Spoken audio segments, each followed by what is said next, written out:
some of the challenges in healthcare, as we looked at AI, we looked at a couple different categories. One being the back office space, which really is not talked a lot about.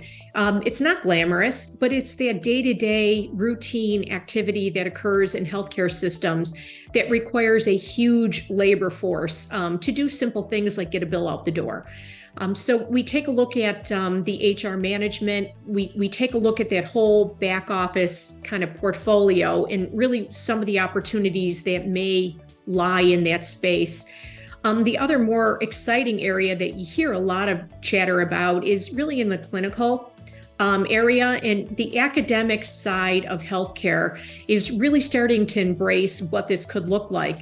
We hear time and time again that providers are inundated with work. Now we've inundated them with data, and now is our time really, or our chance to step up in the clinical space and help make some better information or create some better information based on these mass amounts of data that we're providing in that clinical space. So in addition to back office, clinical is a huge area of opportunity in healthcare today.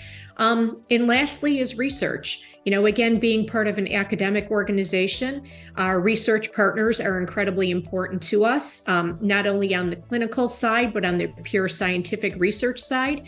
Lots of opportunity and lots of discussion happening both with partners and at the executive table about how we may be able to use AI in the research space. A good AI partner is one that can scale across your enterprise, and the majority of us now work in healthcare systems versus standalone entities. And so the scaling and the enterprise view of a health system is incredibly important. The ability to scale also with various products in being more of a marketplace versus a transactional product is something that's very important to us. The foundational integration with our EMR, we've all invested so much time, money, labor, effort to continue to see the value out of these integrated EMRs. Integration with these AI platforms we deem as being a key factor for consideration. And so that kind of leads us right back full circle again. How do we avoid best of breed, and how do we look for these marketplaces that can leverage the investments that we have today? Can we use multiple solutions on one platform? Does the platform allow us a communication vehicle? And one example that I'm going to use with you is one that you know very well, Aidoc. Instead of buying a product, we felt as though we've engaged in a solution, and that solution allows us to continue to scale and expand a platform while also providing the essential communication components required for this technology. So development, for us came with a more mature, at that time, the most mature product in the market. And it came through really acquiring that product and using it with our data and providing those direct feedback loops to our partner vendor, Aidoc, to make sure that we had a platform that worked for our clinical teams.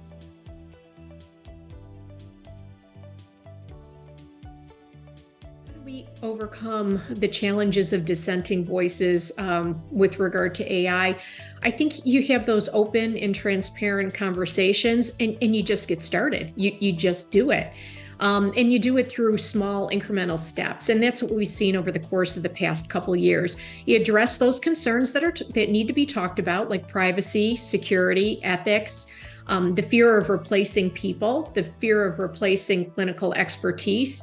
You have those hard conversations and you move beyond those to solutioning.